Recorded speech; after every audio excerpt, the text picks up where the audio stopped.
contratos. Dentro de la página del Ministerio de Trabajo hay un lugar donde nosotros podemos entrar para conocer cómo se hace la suspensión de contratos, ¿sí? Entonces, tenemos dos formas de suspensión de contrato. Tenemos la MIPYMES y las grandes empresas. Cada una tiene una resolución diferente en las cuales solicitan documentos diferentes. Para las MIPYMES es mucho más, digamos, tienen menos requerimientos que que son para grandes empresas, ¿verdad? Dentro de las resoluciones tienen los requerimientos tanto en documentos como en forma de hacer. La forma básica es, primero, se comunica al personal con 5 días de anticipación a la fecha en que yo voy a colocar en mi nota de las cuales yo voy a querer la suspensión. Entonces, vamos a suponer, yo quiero desde el 1 de abril, es decir, que yo tuve que haberle comunicado a mi personal 5 días antes, es decir, más o menos entre jueves y viernes de la semana anterior, yo tuve que haberle comunicado a mi personal que yo les voy a suspender el contrato. Yo puedo tener, voy a dar un número, 10 funcionarios, pero quiero solamente que queden 2, ¿verdad? Que queden 2 trabajando. Puedo suspenderle a los 8 y puedo dejarle a los 2 que sigan trabajando, pero por esos 8 yo voy a hacer la suspensión temporal de contrato, ¿sí? ¿Qué se logra con la suspensión temporal? Con la suspensión temporal gana, o sea, no es que gana, el beneficio que tiene el empleador o el patrón es que con esa suspensión de contrato no va a pagar los salarios de las personas que no trabajan por la situación. Entonces, el empleador, al no pagar el salario, tampoco tiene que pagar el aporte patronal. Se suspende por el plazo que él solicita que se suspenda. Y ahí vamos a una salvedad. ¿Cuál es el plazo que hoy tenemos? El plazo que hoy tenemos es hasta el día 12 de abril. Pero voy a poner un ejemplo específico. ¿Qué pasa con un consultorio odontológico que tenía las personas que limpian, más los asistentes, más un consultorio medianamente con gente trabajando entre la secretaria, la limpieza, etcétera, etcétera, etcétera? Entonces, yo le quiero suspender a ellos. ¿Por qué? Porque prácticamente el odontólogo no va a poder trabajar ni después del 12. ¿Por qué? Porque las medidas de seguridad no les van a dar facilidad al odontólogo para ejercer su profesión y para seguir abriendo su consultorio. Entonces, en ese caso, el odontólogo puede pedir. Eso no significa que el ministerio le va a otorgar la licencia, pero puede pedir, si argumenta muy bien, hasta 90 días de plazo en la suspensión de los contratos. Porque la ley dice que hasta ese es el tiempo máximo. Eso no significa que el ministerio le va a dar esa concesión. Acuérdense que esto es una solicitud de suspensión. Mientras que el ministerio no te resuelva y te diga, te apruebo tu suspensión, eso va a quedar ahí colgado. No le vas a pagar a tu personal. Pero si el ministerio no te aprueba esa suspensión, porque te faltó un documento, porque no le argumentaste bien, o por cualquiera sea el motivo, vos vas a tener que pagarle a tu funcionario por esos días que vos solicitaste la suspensión. La idea es que vos puedas y debas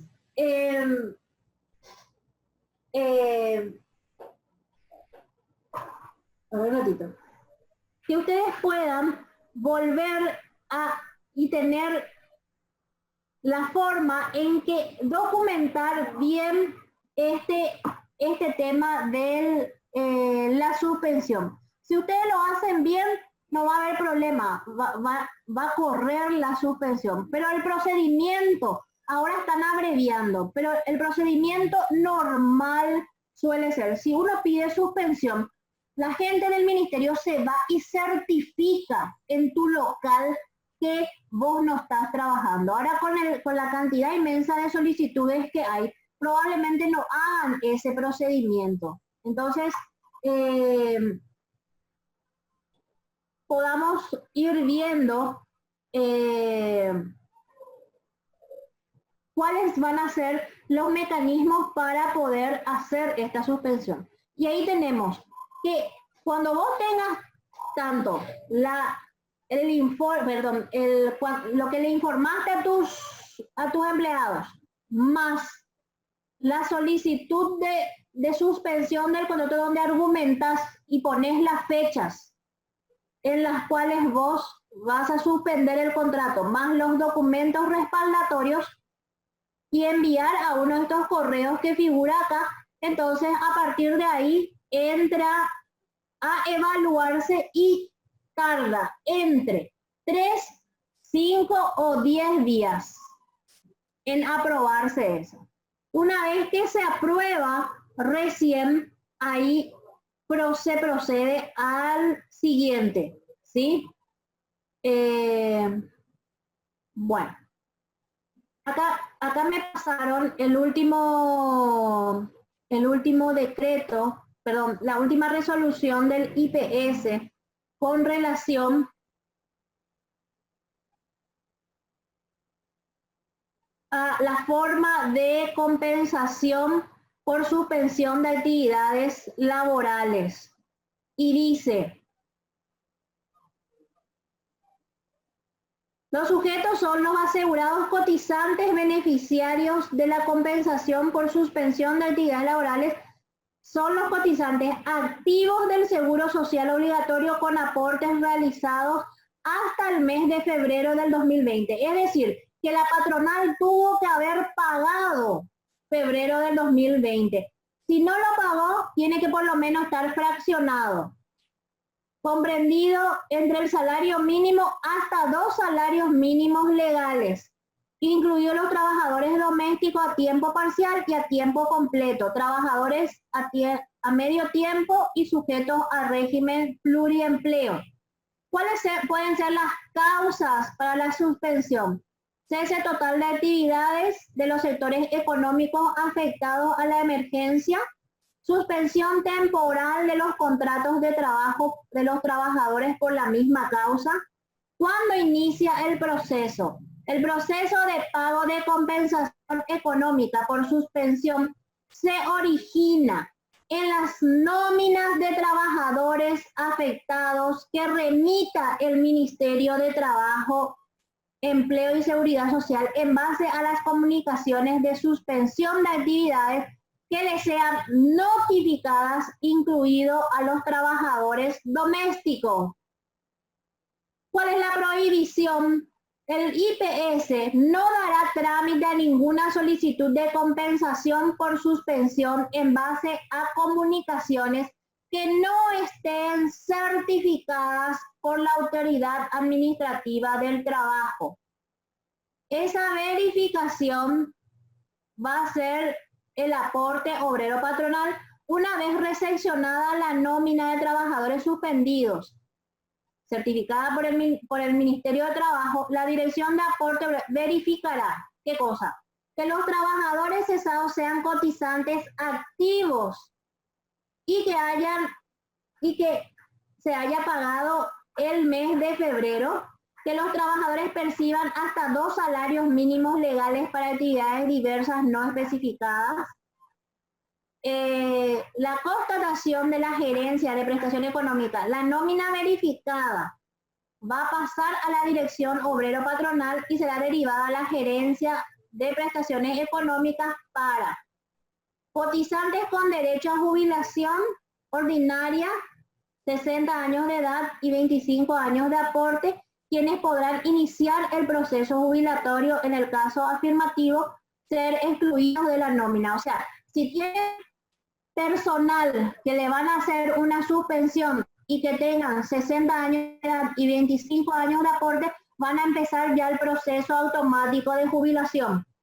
Cotizantes que se encuentren en goce de subsidio de reposo al momento de disponerse la suspensión de actividades, quienes perciban la compensación por suspensión de actividades al llegar a término del plazo del subsidio en forma proporcional al periodo restante y siempre que subsista la condición de suspensión. O sea, si yo hago una suspensión temporal a alguien que tiene un permiso o un reposo médico, le van a pagar solamente en proporción a, si termina su, vamos a suponer, si termina su reposo el 5 de abril y yo pedí del 1 al 12, solamente le van a pagar a partir del día 6 hasta el 12 en proporción el valor que le corresponde. El resto va a cobrar su reposo, ¿verdad?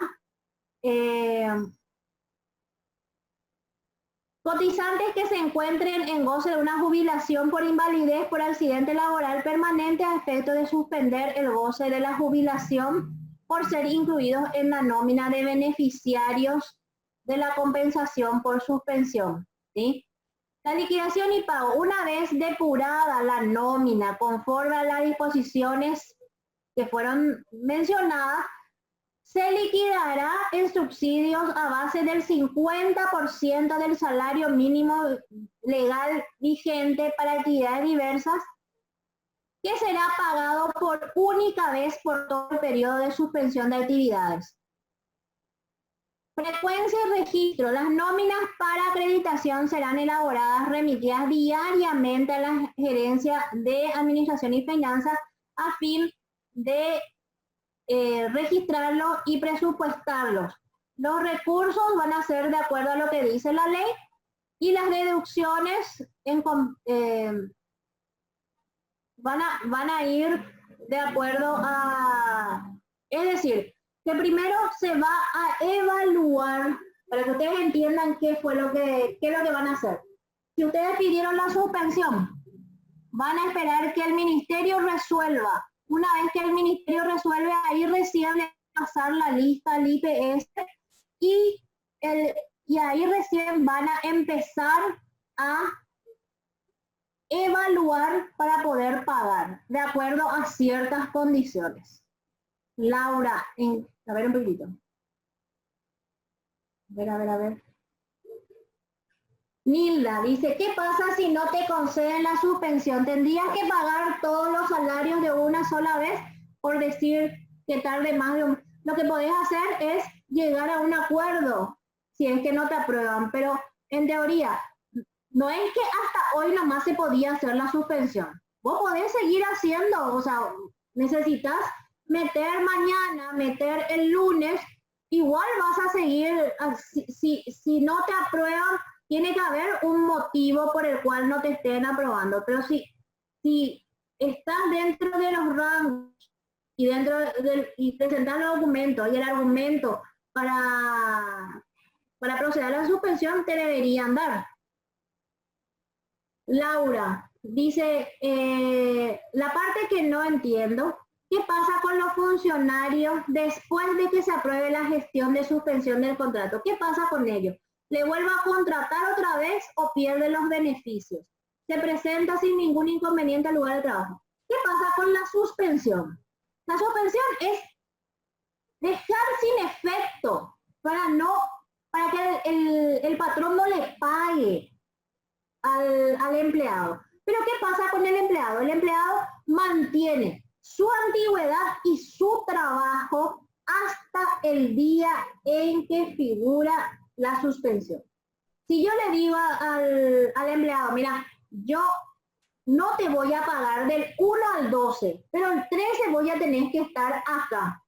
Entonces, en ese momento se reintegra el funcionario y a partir de ahí comienza a correr de vuelta su salario normal. Esa es la ventaja que tiene la suspensión. No termina, no finaliza la relación laboral, solamente se suspende por un tiempo y por una causa justificada, que está en el artículo 71, en el inciso C, en el inciso F, que son los incisos que nosotros usamos para argumentar que es por fuerza mayor, ¿sí? Entonces, se presenta al lugar de trabajo y continúa trabajando normalmente el día 13. Los que piden más, por supuesto, tienen que argumentar por qué están pidiendo más. ¿Cuál es el motivo por el cual están pidiendo más? ¿Se entiende? Que puede pasar también que llegue el 13, Dios no quiera que no, ¿verdad?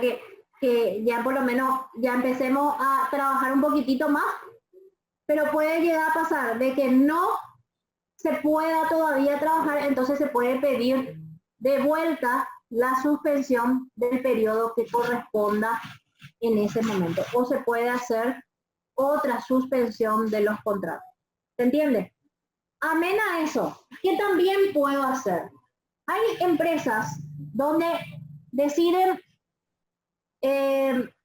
que quieren pagarle a su personal por medio tiempo, porque trabajan menos horas. También lo pueden hacer. En ese caso es una suspensión parcial nomás y se solicita al ministerio que le apruebe pagar menos del salario mínimo. ¿Qué pasa? La mayoría de los que trabajan mensual tienen un contrato mensual. ¿Qué se hace? Se hace una adenda al contrato y se dice que durante el periodo de tal a tal fecha, el empleado acepta cobrar menos del salario mínimo. Entonces, con eso también se comunica al ministerio, el ministerio resuelve, ¿verdad? Te da un visto bueno y eso se comunica a IPS para poder aportar sobre lo cobrado. Porque ya que sos un cotizante general, acuérdate que no podés, si vos no documentás, ya sea por reposo o por alguna otra forma, al IPS vos tenés que pagar completamente el salario. En el caso de pagos parciales, rige el mismo tema que para los contratos parciales. Es decir, que el trabajador va a aportar por lo que cobró, pero el empleador va a aportar por la diferencia al sueldo mínimo. ¿Sí? A ver, un poquitito. Hay una pregunta, dice Alma, ¿dónde yo tengo dudas? ¿Cuánto porcentaje de su salario se subsidia al empleado y hasta cuántas veces seguido? Una sola vez, Alma. Y va a ser el 50% sobre el salario mínimo, independientemente a que él gane más. Solamente va a ser el 50% sobre el salario mínimo y solamente va a tener, o sea, se va a dar curso para pagarle si el empleador hizo una suspensión temporal de contrato. Solamente en ese caso. Así es. No sé si tienen alguna otra duda sobre este punto en particular. Yo sé que es complicado, estamos en una época un poco complicada, tuvimos una semana muy ajetreada, ¿verdad? Hay cosas que todavía no tenemos claras. Hoy salieron algunas resoluciones nuevas. Lastimosamente, tampoco hablan en esta nueva resolución de las personas que perdieron su empleo, ¿verdad? Que fueron liquidadas, tampoco van a tener un subsidio. Los que van a tener subsidio son las personas que suspendieron sus contratos, solamente eso, ¿verdad? En el resto no va a tener esa... Acá me pregunta, ¿se puede descontar al empleado por los días que no trabajaron? No. Si no hiciste la suspendida, no podés descontar absolutamente nada. Como siempre pongo en los grupos. De onda, porque no vinieron a trabajar, no se le puede descontar absolutamente nada al empleado si no tenés un aval legal, y en este caso solamente tu aval legal es la suspensión de contrato para no pagarle. Si vos no haces la suspensión de contrato, le tenés que pagar a tu empleado independientemente a que trabaje o no trabaje. Esa es la condición. Vamos cerrando, Raquel. Sí, vamos cerrando. No sé si hay alguno que tenga algún... A ver, un poquitito. Bajar el salario que gane más de 3 salarios mínimos. Eso siempre. Si van a bajar los salarios, el personal, tenés que hacerle una adenda al contrato, tenés que comunicarle y tiene que estar de acuerdo el personal. De onda, porque al patrón se le ocurrió, o porque no puede, o tiene que estar argumentado y tiene que estar comunicado al Ministerio de Trabajo y tiene que estar comunicado al IPS